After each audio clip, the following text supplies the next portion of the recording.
திருமாவளவன் சமீபத்தில் தமிழ் தேசிய மாநாடு கடுமையாக உங்களை விமர்சனம் பண்ணார். இப்ப தமிழ் தேசியத்துக்கான அவசியம், தமிழ் தேசியத்துக்கான மாநாடு இங்கு தேவைப்படுது அப்படின்னு சொல்லி இருக்கிறாரு.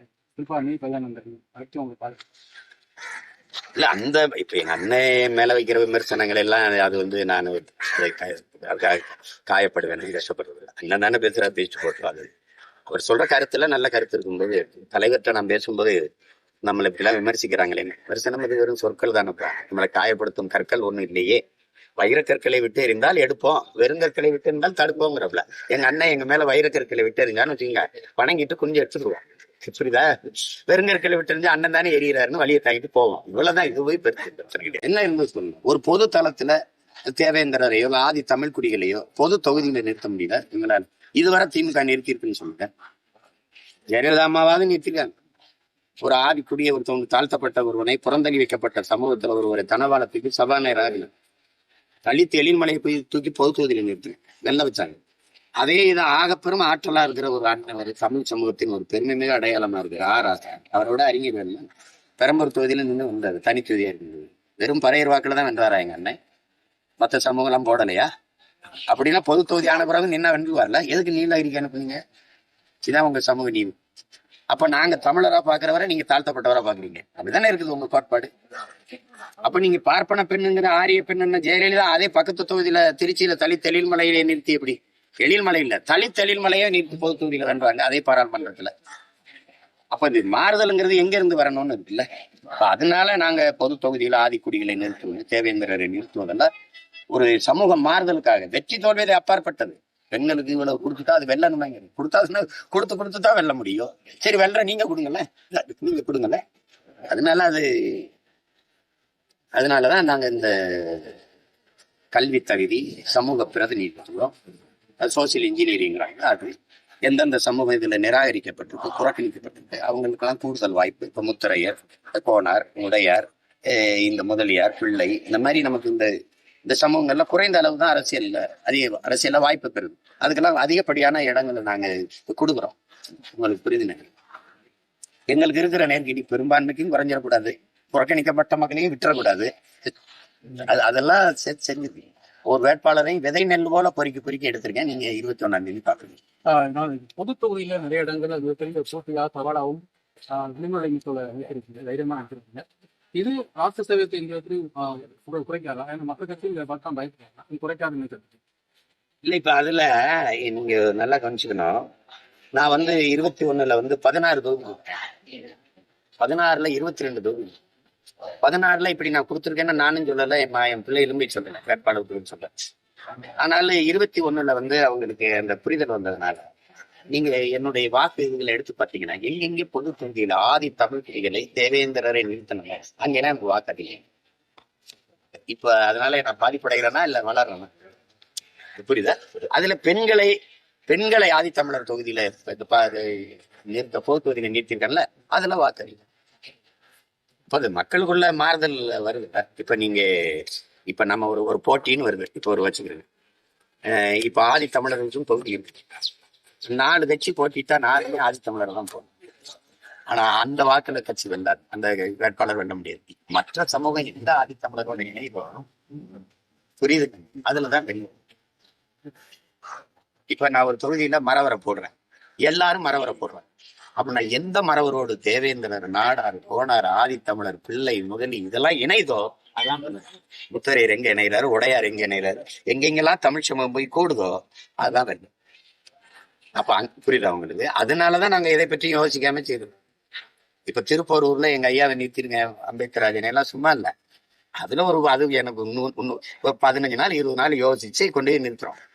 அது உங்களுக்கு தெரியும் நான் எதுக்காக நிறுத்திருக்கேன். தமிழ்நாடு முதலமைச்சர் பேசுறப்ப ஆட்சி அதிகாரத்தில் பங்குங்கிறது தமிழகத்தில் சாத்தியமே இல்லை அப்படின்னு பேசிருக்காரு. தொடர்ச்சியா காங்கிரஸ் கட்சி வலியுறுத்திருக்காங்க. இப்போ அவர் பேசுறப்ப இது சாத்தியம் இல்லாத ஒரு விஷயம், இது காங்கிரஸ் கட்சிக்கும் தெரியும், திமுகவுக்கும் தெரியும் அப்படின்னு. இது குறித்து உங்களுக்கு சாதிக்கும் அவங்களுக்குள்ள தெரியும்னா நான் பேசி என்ன கருத்து சொல்றது? இங்க ஒத்துக்கல. ஆட்சி அதிகாரத்தில் பங்குங்கிறது கொடுக்கறதும் கொடுக்காதான் அந்தந்த கட்சி எடுக்கிற தலைமை. இப்ப ஆட்சி அதிகாரத்தில் பங்கு அப்படின்னு கேட்கும்போது குறிப்பா இப்ப என் தம்பி சொல்றாரு, விஜய் சொல்றாரு, ஆட்சி அதிகாரத்துல நான் பங்கு தரேன். என் தம்பியோடைய ஆட்சியில பங்கு கொடுக்குற அளவுக்கு இங்க எந்த கட்சி இருக்கு? இந்த கட்சி நேர்மையா இருக்கு, இந்த கட்சியை சேர்த்துக்கிட்டு கொடுப்போம். ஏன்னா இந்த கட்சிகளுடைய ஆட்சி நிர்வாக முறை பிடிக்காம தான் நம்ம ஒரு கட்சியா இருக்கு. அந்த கட்சிகளை என் ஆட்சியிலே பங்கு தரேன்னா அவ்வளவு தூய நேர்மையான ஆட்சி இருக்குது, கட்சி இருக்குதுன்னா நம்ம புதுசா கட்சி ஆரம்பிச்சிட வேண்டியது இல்லையே. புரியுதா? இதுல எந்த கட்சியை சேர்த்துக்கிட்டு ஆட்சியில பங்கு கொடுக்குறது? அப்ப நம்ம ஆட்சியின் தரம் எப்படி இருக்கும்?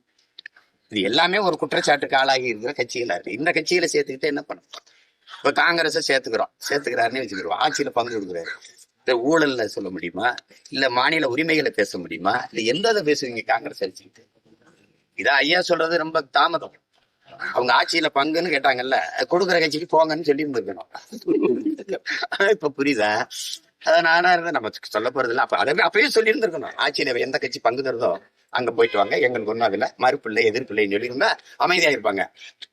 அதை விட்டுட்டு அவரு தம்பியை காட்டிக்கிட்டு ஒரு பேரம் பேசிக்கிறதா, விஜய் கூட நாங்க போயிருவோம், தவாக்காவுக்கு போயிருவோம், தமிழ்நாடு வெற்றி கழகத்துக்கு போயிருவோம் அப்படிங்கும்போது சரி போங்கன்னு சொல்லியிருக்கணும்.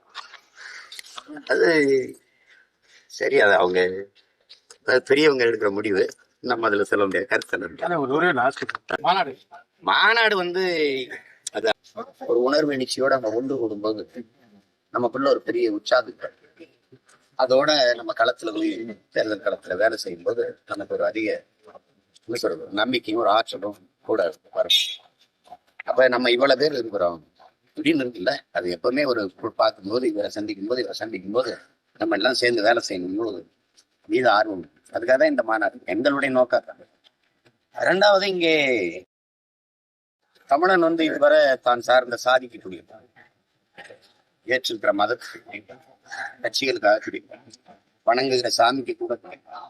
ஆனால் தான் பிறந்த பெருமை மிக்க தமிழர் என்கிற இனத்துக்கு இப்பதான் கூட தொடங்கும். இந்தியரா கூடலாம், திராவிடரா கூடலாம். இப்பதான் நாங்கள் தமிழர்கள் எல்லாத்தையும் கடந்து இப்ப பெரிய முயற்சி.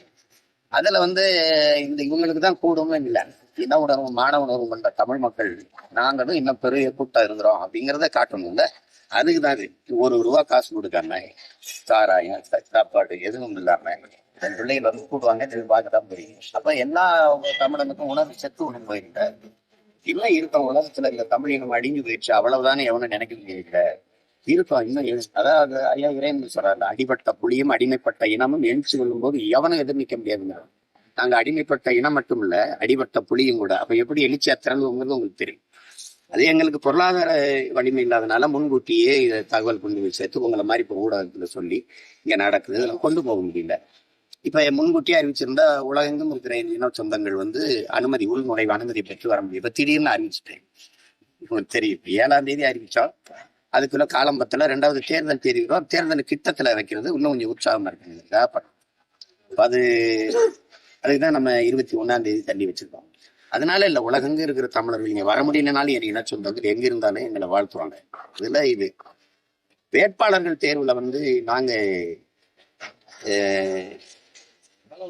உங்களுக்கு தெரியும், ஆணுக்கு பெண் சமம் இல்லை எங்கிட்ட, ஆணும் பெண்ணும் சம உரிமைங்கிறது இல்லை, அது கடமைங்கிறதுனால அது சம வாய்ப்பு கொடுக்கல, அவங்க எடுத்துக்கிறாங்க.